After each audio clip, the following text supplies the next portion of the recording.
Agora a gente vai começar a parte da prova, para você entender mais ou menos como vai ser a correção. Como cada candidato tem um número de questões e um tipo de prova específica, de acordo com a carreira, então cada área tem 6 questões. A gente vai escolher algumas das questões para corrigir. Nem sempre pode ser a questão que caiu na sua prova. Caso você tenha alguma dúvida, por favor, encaminhe aí pelas redes sociais para a gente tenta passar aqui para os professores do cursinho da Poli. A gente vai falar primeiro com o Elias Feitosa, professor de História.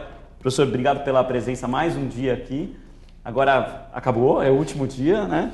E vamos começar. O que o senhor achou dessa última questão, dessa última prova da segunda fase da FUVEST? Foi dentro do esperado? Foi uma prova boa? Qual que é a avaliação geral? Boa noite, Paulo. Boa noite a todos os internautas aí que estão nos acompanhando. Dentro do que se esperava para esse dia de uma prova mais específica, ela cumpriu com o seu propósito. As ausências se manifestaram, talvez assim, se a gente fosse falar, poxa, faltou alguma coisa?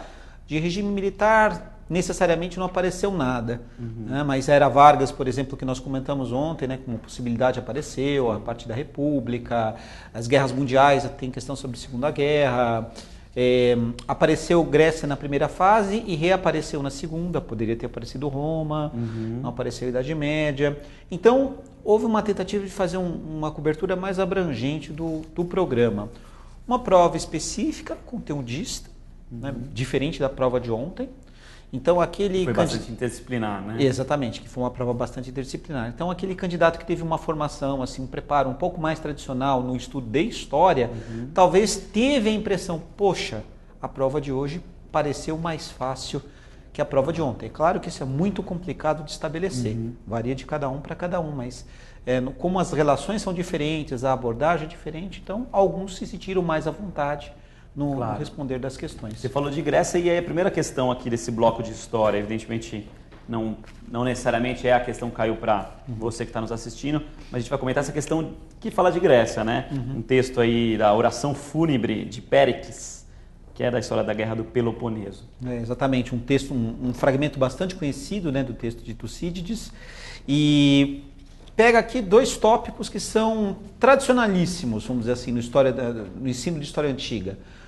Falar das características da democracia, então da ideia que todos somos iguais perante a lei, da submissão do indivíduo às leis, dessa coletividade que constrói uma legislação e deve respeitá-la, da tentativa, digamos assim, de quebrar com a divisão social e econômica do mais poderoso oprimindo o menos.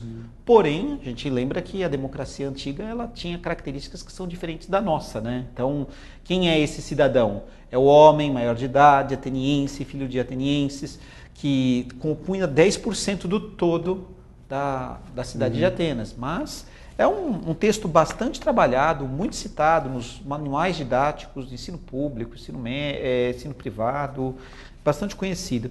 E o item B, a famosíssima oposição entre Atenas e Esparta.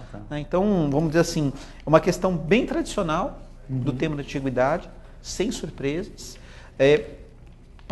O item A estava no texto, então tinha que trabalhar com a ferramenta do texto aqui, destacar, é uma tradução recente, bem fluente, digamos assim, não tem palavras... Sabendo que era Esparta, já podia desenvolver exatamente as características, então dava para até aquele que, por exemplo, um caminho tranquilo. Não tinha muita informação, mas esse aqui é um tema que a gente trabalha e tem, inclusive, aí por conta do Frank Miller, Os 300 de Esparta, adaptação para o cinema. O pessoal está com isso aí bastante fresco na cabeça. Então, essa daqui acho que ajudou bastante. Essa aqui, tomara que tenha caído para você, então, essa questão.